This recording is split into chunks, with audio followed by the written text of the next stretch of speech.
ଅତୀତରେ ମଧ୍ୟ ସସ୍ମିତ ବାବୁ କିଛି ସମୟ ନିର୍ବାହନ କରିବା ପରେ ଥରେ ଦୁଇଥର ନିଜର ଇଚ୍ଛା ପ୍ରକଟ କରିଥିଲେ ଯେ ଏ ଦାୟିତ୍ୱ ଆଉ କାହାକୁ ଦିଆଯାଉ, କାହିଁକିନା ତାଙ୍କର ଅନ୍ୟାନ୍ୟ କିଛି ଯେଉଁ ଇଣ୍ଟରେଷ୍ଟ ଅଛି ସେଥିରେ ସେ କରିପାରୁନାହାନ୍ତି। ମୁଁ ଜାଣିବାରେ ଆଜି ମାନ୍ୟ ସଭାପତି ତାଙ୍କର ଇସ୍ତଫାଟାକୁ ଫାଇନାଲି ଗ୍ରହଣ କରିଛନ୍ତି।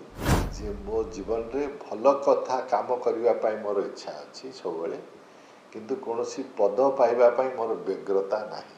ପ୍ରଥମ କଥା ହେଉଛି ଯେ ଆପଣମାନେ ସମସ୍ତେ ମୋର ଦକ୍ଷତା ଉପରେ ଏତେ ଭଲ ବିଚାର କରୁଛନ୍ତି ବୋଲି ମୁଁ ସେଥିପାଇଁ ଧନ୍ୟବାଦ ଦେଉଛି ଯେ ଯେତେବେଳେ କୌଣସି ପୋଜିସନ୍ ପୋଷ୍ଟ ଆସୁଛି ଆପଣମାନେ ମୋ ନାଁ ଚଲାଉଛନ୍ତି ଯେ ମୋତେ ଦିଆଯାଉଛି ବୋଲି।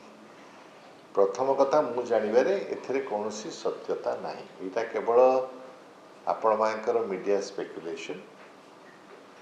ଏଇଟା ଗୋଟେ ଦଳର ସଭାପତି ମାନ୍ୟ ନବୀନ ପଟ୍ଟନାୟକଙ୍କର ନିଷ୍ପତ୍ତି ଯେ ଦଳର ସାଂସଦୀୟ ଦଳର ନେତା ସଂସଦ ଭିତରେ କିଏ ହେବେ।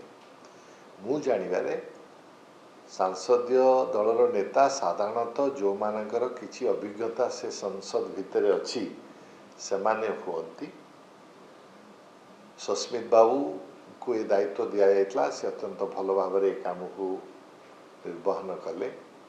ଅତୀତରେ ମଧ୍ୟ ସସ୍ମିତ ବାବୁ କିଛି ସମୟ ନିର୍ବାହନ କରିବା ପରେ ଥରେ ଦୁଇଥର ନିଜର ଇଚ୍ଛା ପ୍ରକଟ କରିଥିଲେ ଯେ ଏ ଦାୟିତ୍ୱ ଆଉ କାହାକୁ ଦିଆଯାଉ, କାହିଁକିନା ତାଙ୍କର ଅନ୍ୟାନ୍ୟ କିଛି ଯେଉଁ ଇଣ୍ଟରେଷ୍ଟ ଅଛି ସେଥିରେ ସେ କରିପାରୁନାହାନ୍ତି। ତେଣୁ ବର୍ତ୍ତମାନ ଯେଉଁ ଇସ୍ତଫା ଦେଲେ ସେଇଟା ଏଇ ଯେଉଁ ତାଙ୍କ ଚର୍ଚ୍ଚାର କଣ୍ଟିନ୍ୟୁଏସନ୍। ମୁଁ ଜାଣିବାରେ ଆଜି ମାନ୍ୟ ସଭାପତି ତାଙ୍କର ଇସ୍ତଫାଟାକୁ ଫାଇନାଲି ଗ୍ରହଣ କରିଛନ୍ତି। ହୁଏତ ତାଙ୍କର ସସ୍ମିତ ବାବୁଙ୍କର ନିଜର ମତକୁ ସମ୍ମାନ ଦେଇ ଏଇଟା କରିଛନ୍ତି। ୟାପରେ ଯଥାଶୀଘ୍ର ହେବ ନିଷ୍ପତ୍ତି ନେବେ ଯେ ଆମ ଦଳର ଆଉ 4 ଜଣ ସାଂସଦ ମୋ ବ୍ୟତିରେକ ମଧ୍ୟ ଅଛନ୍ତି ଯେଉଁମାନେ ମୋଠୁ ବର୍ଷେ 2 ବର୍ଷ ବା 3 ବର୍ଷ ଆଗରୁ ସଂସଦରେ ଅଛନ୍ତି।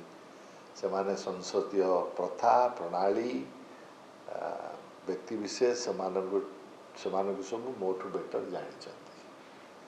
କେବଳ ମୋ ନିଜ ବିଷୟରେ ଆପଣମାନଙ୍କୁ ଗୋଟିଏ କଥା କହି ରଖିବାକୁ ଚାହେଁ ଯେ ମୋ ଜୀବନରେ ଭଲ କଥା କାମ କରିବା ପାଇଁ ମୋର ଇଚ୍ଛା ଅଛି ସବୁବେଳେ, କିନ୍ତୁ କୌଣସି ପଦ ପାଇବା ପାଇଁ ମୋର ବ୍ୟଗ୍ରତା ନାହିଁ। ମୋ ପାଖରେ ଯଥେଷ୍ଟ କାମ ଅଛି ଆଜି। ଆକ୍ଚୁଆଲି ରାଜ୍ୟସଭାର ସାଂସଦ ହେବା ଦ୍ୱାରା ଆହୁରି ମୋ ନିଜ ଉପରେ ଦାୟିତ୍ୱ ଏବଂ କାମ ବଢ଼ିଗଲା। ମୋର ଏମିତି ବି ସମୟ ହେଉନଥିଲା, ଆହୁରି ହେବ ନାହିଁ। ସାଂସଦୀୟ ଦଳର ନେତା ହିସାବରେ ଅନେକ କାମ କରିବାକୁ ଅଛି। ମୋ ପାଖେ ସେତେ ସମୟ ଅଛି ବୋଲି ମଧ୍ୟ ମୁଁ ଜାଣେ ନାହିଁ। ମୁଁ ଜାଣିବାରେ ଏଭଳି କୌଣସି ଚର୍ଚ୍ଚା ହେଉନାହିଁ। ଅନେକ ଲୋକ ମିଡ଼ିଆରେ ଚର୍ଚ୍ଚା ଚଲେଇଛନ୍ତି, ମାନେ ଦୁଇଟା ଜଣେ କହିଦେବେ ଯେ କେମିତି କହିବି ଯେ ଆପଣ ଗରମ ବରା ଆସିଗଲା ବର୍ଷା ହେଇଗଲା। ବର୍ଷାଟା ଗରମ ବରାର କାରଣ ନୁହେଁ, ସେ ବରା ବନାଉଥିଲେ ବର୍ଷା ବି ହେଇଗଲା। ତେଣୁ ମୁଁ ନିର୍ବାଚିତ ହେଇଗଲି, ସସ୍ମିତ ବାବୁ ଛାଡ଼ିଦେବାକୁ ଚାହିଁଲେ ଅନେକ ଲୋକ ତାକୁ ଯୋଡ଼ିକି କହୁଛନ୍ତି ଯେ ଆଙ୍କୁ କରିବେ ବୋଲି ସେ ଛାଡ଼ିଦେଲେ। ଏଗୁଡ଼ା ସବୁ ଭ୍ରାନ୍ତ ଧାରଣା। ମୁଁ ସ୍ପଷ୍ଟ ଭାବେ ବାରମ୍ବାର ଆପଣମାନଙ୍କୁ କହି ରଖୁଛି ଯେ ଆପଣମାନେ ବିଭିନ୍ନ ପଦପଦବୀ ପାଇଁ ମୋ ନାଁ ବିଷୟରେ କହୁଛନ୍ତି। ମୁଁ ସେଥିପାଇଁ ବହୁତ କୃତଜ୍ଞ ଯେ ମୋତେ ଭାବୁଛନ୍ତି ଯେ ମୁଁ କରିପାରିବି ବୋଲି, କିନ୍ତୁ ନା ମୋର ନା ଇଚ୍ଛା ଅଛି ନା ଏଇଟା ଉପଯୁକ୍ତ ହେବ ବା ଏଇଟା ମୋର ନିଷ୍ପତ୍ତି ନୁହେଁ, ଏଇଟା ମାନ୍ୟ ସଭାପତିଙ୍କ ନିଷ୍ପତ୍ତି। ମୁଁ ଜାଣିବାରେ ସାଂସଦୀୟ ଦଳରେ ଯେଉଁମାନଙ୍କର ଅଭିଜ୍ଞତା ଟିକେ ଅଛି ଆହୁରି ସଂସଦ ବିଷୟରେ ସେମାନେ ଆକୁ ସୁଚାରୁ ଭାବେ ସମ୍ପନ୍ନ କରିବେ। ସଂସଦରେ ଅଭିଜ୍ଞତା ନାହିଁ, ମୋର ବହୁତ ଅଭିଜ୍ଞତା ଅଛି। ଅଛି, ନିଶ୍ଚିତ ଅଛି। ସେଇଟା ଆଜ୍ଞା ମାନ୍ୟ ସଭାପତିଙ୍କର ନିଷ୍ପତ୍ତି। ସିଏ ଦଳର ପଲିଟିକାଲ ଆଫେୟାର୍ସ କମିଟି, ଦଳର ଅନ୍ୟାନ୍ୟ ନେତାମାନେ ସାଂସଦମାନଙ୍କ ସହିତ ଆଲୋଚନା କରି ନିଷ୍ପତ୍ତି କରିବେ, ଯେଭଳି ସବୁ ବିଷୟ ସେ ଆଲୋଚନା କରି ନିଷ୍ପତ୍ତି କରନ୍ତି। ଲୋକମାନଙ୍କର ଯଦି ଏଭଳି ଗୋଟେ ମତ ଅଛି ଏଇଟା ଭଲ କଥା, କିନ୍ତୁ ମୁଁ ଜାଣିବାରେ ଆମର ପ୍ରତ୍ୟେକ ସାଂସଦ ଯିଏ ଯାଇଛନ୍ତି ରାଜ୍ୟସଭା ସମସ୍ତଙ୍କ ପାଖରେ ଅଭିଜ୍ଞତା ଦକ୍ଷତା ଅଛି ଏ କାମଟାକୁ ସୁଚାରୁ ରୂପେ ସମ୍ପନ୍ନ କରିବା ପାଇଁ, ଯେଉଁ ଦଳର ସଂସଦୀୟ ନେତୃତ୍ୱର କାମଟା ପାଇଁ ସେମାନଙ୍କର ମୋଠାରୁ ହୁଏତ ନିଶ୍ଚିତ ଭାବରେ ଅଭିଜ୍ଞତା ଅଧିକା ଅଛି। ଦକ୍ଷତା ଯଦି ଆପଣ ସମାନ ବି ନେଇଯିବେ, ଅଭିଜ୍ଞତା ତାଙ୍କର ଅଧିକା ଅଛି। କିନ୍ତୁ ମୁଁ ଜାଣିବାରେ ଆମର ପ୍ରତ୍ୟେକ ସାଂସଦଙ୍କର ଦକ୍ଷତା ଅଛି ଯିଏ ଏଇ ଯେଉଁ ନେତୃତ୍ୱର କାମଟାକୁ ଭଲ ଭାବେ କରିବେ। ବିରୋଧୀ କାଉଣ୍ଟର କରିବାରେ ଆପଣ ମାହିର ନବୀନ ବାବୁ ଯଦି ଦିଅନ୍ତି ଆପଣଙ୍କୁ ପଦ देखो एगुड़ा हाइपोथेटिकल क्वेश्चन मत जब आप पचारते जब मु काली जब राष्ट्रपति बा प्रधानमंत्री हो जाती कौन करी भल हाँ किंतु देखो चर्चा तो आपण मैंने बहु ना बहु पद पर चर्चा करुँच आपण मैंने कहीदे मंत्रिमंडल रिसफल हम केते नुआ लोक ना विचार मंत्री हे बोली आम मैंने बर्तमान देखो वास्तवतार रहा एगुड़ा काल्पनिक चर्चा करी निजर समय बा अन्य मान समय नष्ट करवा उचित नुहे ओडावासी सामने बहुत समस्या अच्छी मु आशा करे आपण मैंने तापर बेसी समय देवे आमर पलासारू इच्छापुरम जो चलीगला से सेक्शनटा ईस्ट कोस्ट रेलवे तार कौन क्षति हम ओडिशा पाई तार भविष्य निष्पत्तिटा कहीं निगला किए नेला कौ तथ्य